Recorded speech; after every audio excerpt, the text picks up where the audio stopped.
ভাদ্র মাসে তালের বড়া খেতে কে না ভালোবাসে।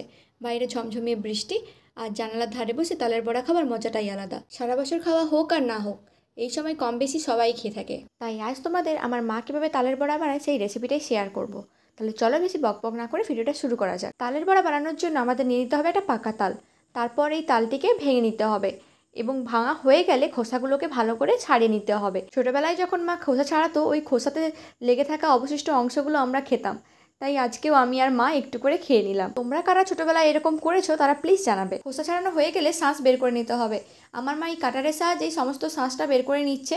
তোমাদের কাছে যদি কাটার না থাকে তোমরা যে কোনো ঝুড়ির সাহায্যে এটা বের করে নিতে পারো। এরপর একটি পাত্রে নিয়ে নিতে হবে পরিমাণ মতো ময়দা, চিনি, এলাচ, কালো জিরে, আর তারপর যোগ করতে হবে আগে থেকে বের করে রাখা তালের শাঁস। এরপর এতে অ্যাড করবো চাল বাটা। আগে থেকে ভেজানো চাল প্রথমে বেটে নিতে হবে, তারপর এটিতে যোগ করতে হবে। তোমরা এর পরিবর্তে সুজি ব্যবহার করতে পারো, তবে চাল বাটা ব্যবহার করলে তালের বড়া খুবই নরম এবং সুস্বাদু হয়। এরপর এই সব উপকরণগুলিকে খুব ভালোভাবে মিশিয়ে নিতে হবে। এই মিক্সিংয়ের কাজটি সবথেকে ভালো করে করতে হবে, কারণ মিক্সারটি যত ভালো করে রেডি করতে পারবে তালের বড়া ততই নরম এবং সুস্বাদু হবে। দেখতেই পেলে খুব ভালো করে ব্যাটারটিকে রেডি করে নেওয়া হলো। এরপর একটি কড়াইতে পরিমাণ মতো তেল নিয়ে নিতে হবে।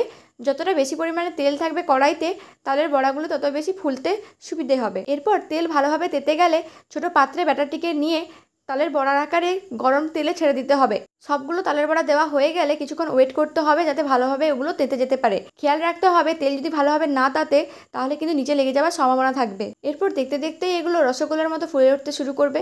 তখন খুন্তি দিয়ে একটু এদিক ওদিক নাড়াচাড়া করে নিতে হবে। ভালো করে ভাজা হয়ে যখন এগুলো লাল হয়ে আসবে তখন ছান্তার সাহায্যে এগুলোকে ছেঁকে নিতে হবে। আর ছেঁকে নিলেই প্রস্তুত সবার প্রিয় তালের বড়া। তারপরেই সবাই মিলে এনজয় করতে পারবে এই গরম গরম তালের বড়া। এই নরম তুলতুলে তালের বড়া যে একবার খায় তার বারবার খেতে ইচ্ছে করে। আমার মায়ের বানানো এই তালের বড়ার রেসিপিটা তোমাদের কেমন লাগলো সেটা জানাতে ভুলবে না। যদিও সবাই এটিকে তালের বড়া নামেই চেনে, আমাদের এখানে কিন্তু এটা গুলগুলি নামেই পরিচিত। তোমরা এটাকে কী নামে চেনো এবং তোমাদের খেতে কেমন লাগে সেটা কমেন্ট করে জানাও। ভিডিওটি যদি ভালো লেগে থাকে এটা লাইক করে দাও। ফেসবুক থেকে যদি ভিডিওটি দেখে থাকো তাহলে ফলো করে পাশে থাকো, আর যদি ইউটিউব থেকে দেখো তাহলে সাবস্ক্রাইব করে পাশে থাকো।